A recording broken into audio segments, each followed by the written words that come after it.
Hey guys, welcome back, it's Meg. Today we're going to be running a 27 Fortified Halls of Atonement. You can find my stat weights in the top left, my legendary and unity in the top right, and my talents and trinkets in the bottom right.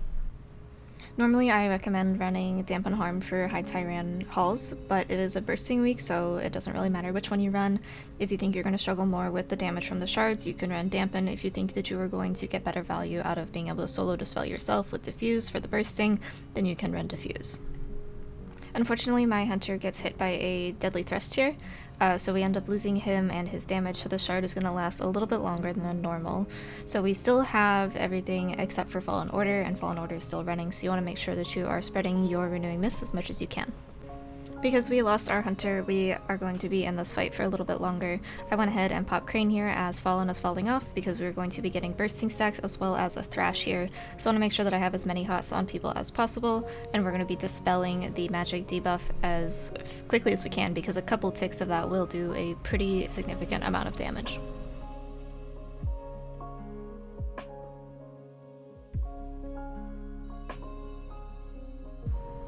Bursting stacks came there, so I went ahead and used my revival because we were going to be headed into a Thrash. He ended up dying, but I just wanted to be safe, and then we will have a couple cooldowns back up for when we go into the next shard.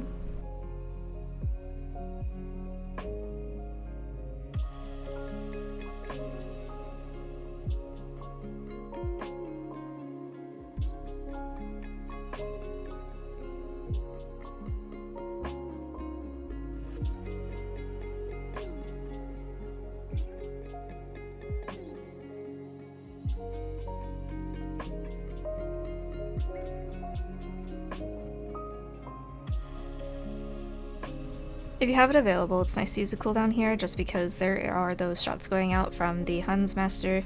Those do a significant amount of damage, about half health there, as you can see from the one that I took. So you can use Fallen here if you have it. If not, you can just use defensives like Fort Brew if it's available or anything else, but just be aware that this isn't a low damage pack, and when the bursting goes out, you can actually lose people to the shots as well as the bursting ticking.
Starting out here, we're just going to be spinning and dispelling the Siphon Life. I thought that the mage had Alter, so I was kind of ignoring him for a second, and then I realized that he didn't have it up. Fallen helped keep him up as well as the rest of the group while I tried to single target heal him a little bit with Soothing. Other than that, it's a pretty standard pull. Again, we have Crane coming up, and we have Revival in about 20 seconds. I'm going to go ahead and Crane this because we are going to be chaining in the relics.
This is another one of those pulls where it isn't low damage, and we do have Fallen available, but you want to make sure that you're not using it here because we do go immediately into a shard, and usually we don't have time to drink in between grabbing the gargoyle and headed into this pack, and then you have about a thrash and a half or 2 thrashes before starts to take effect.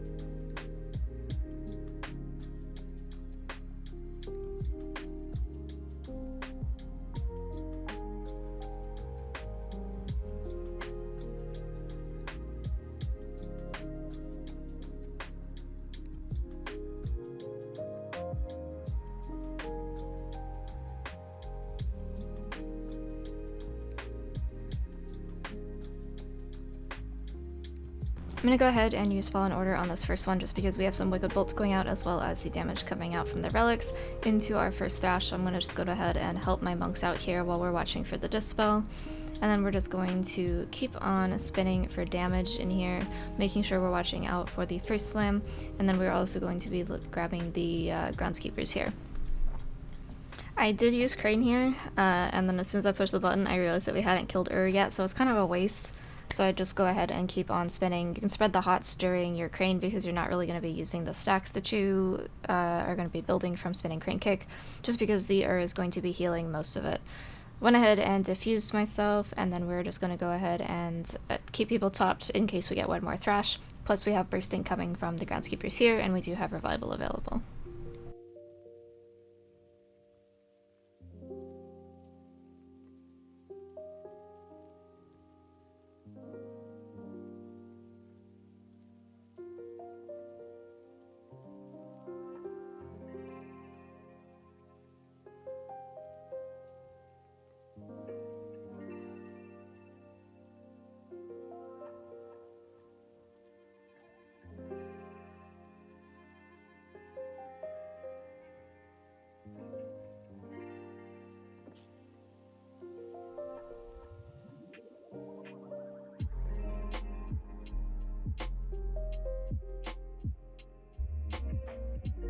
Our hunter accidentally walked a little too close to those, so the roleplay was interrupted and they are actual mobs now. So we're just going to pull them in with this pack 1 or 2 at a time so we can take care of them while not having to deal with 3 magic debuffs going out while we're trying to do the boss as well.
We have both gargoyles, so we're going to go ahead and just start pulling him towards the middle pack with Lust. We're also going to pop Fallen Order here, and we have a 3-stack trinket that we're going to send in as well.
We pulled these in and we're going to be killing Woe here. I'm also going to go ahead and ring those just in case we have to walk over there. I transcended back as it turned and ended up dying for it, which is fine, but I would rather die rather than risk pulling 2 extra mobs. They're going to go ahead and kill the boss. I'll release and then we will come back, kill Woe, and move up, grab the gargoyle, and head to Echelon.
We don't have to do much for this fight just because I am not a decurse. All we have to do is make sure that we have people topped up as the little guys are dying, because that is going to be the most dangerous thing here.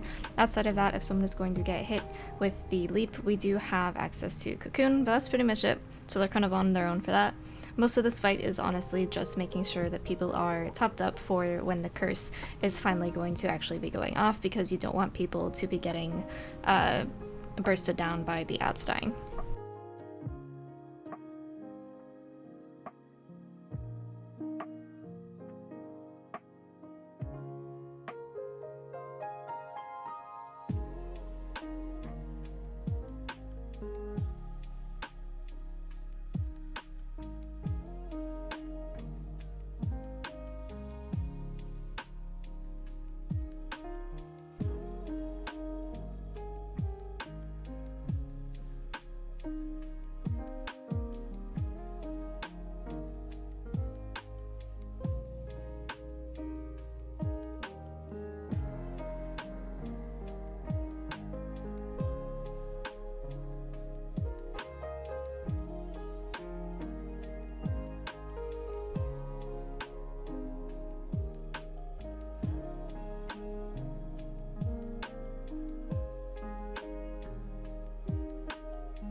Fallen Order is good to use here to take care of the initial damage from the relics as well as any of the shoots that might be going out while we are still getting things gathered up.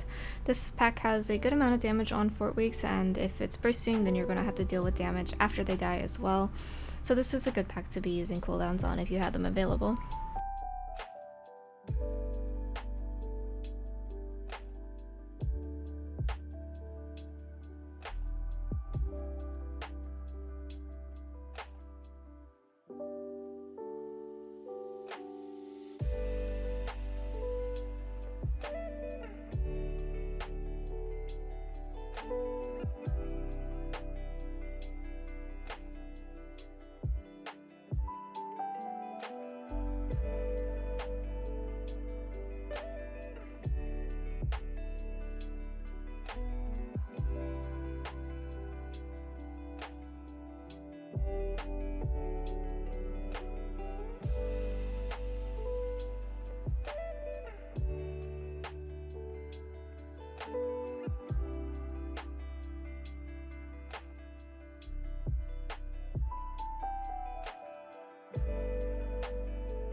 Fallen on pull here as well just to deal with the relic damage. If you didn't end up triggering before you came up, you would have 2 sets of relics, and that's actually a decent amount of damage, coupled with the fact that you have to deal with kicks as well as the Ghost Rot, which in 9.2.5 does a lot more damage than it did before.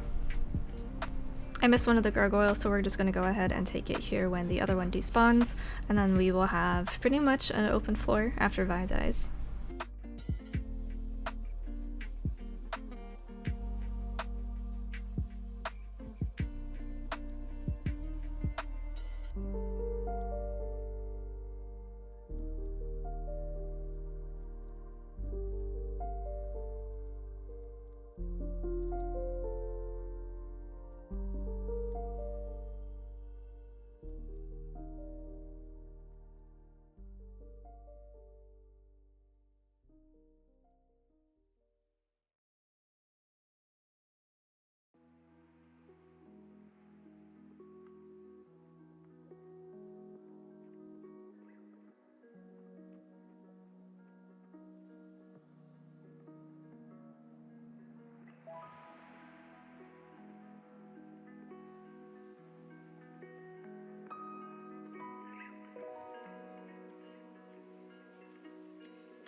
Once again, we're going to be using Fallen on pull to deal with the relic damage that's going up before we trigger as well as some Wicked Bolts going into our tank and the melees from the Fixates from the little guys.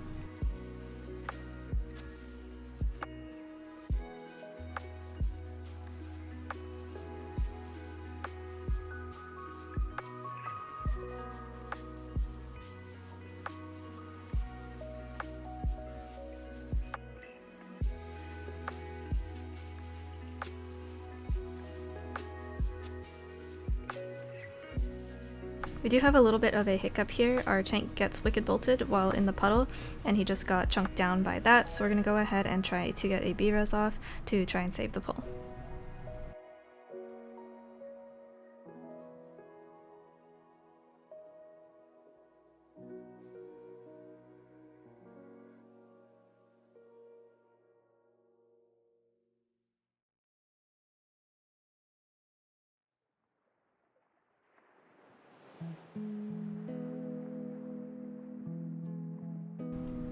I was trying to stabilize here, and I honestly just didn't have anything to deal with these ads. I didn't have ring or any defensive that would be effective against them, no health pot and no health stone.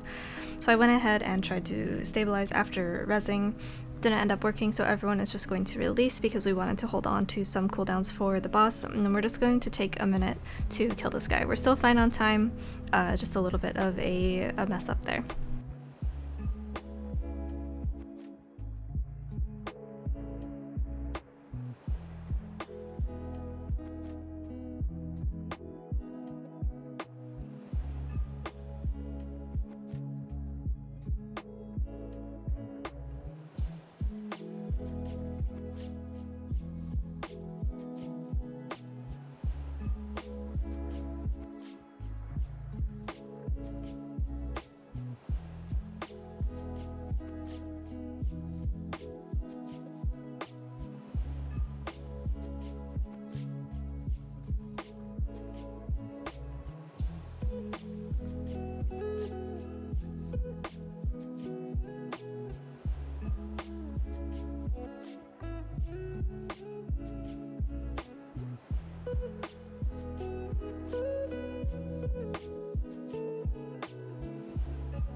The only actual healing to do on this boss is right in the beginning with the relics, and then during the intermission where he is doing the beam soak. But because warlocks are so common now, the tank will soak 2 of them and the warlock will soak the other 2. Usually the warlock can do both, but if they don't have defensives, then you can have a mage do it with block or a hunter do it with turtle.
Alright, and that brings us to the end of our 27 hauls. I hope that this was helpful. If you guys have any comments, feel free to hit me up on Twitch, Twitter, or Discord, and I will see you in the next video. Thanks for watching.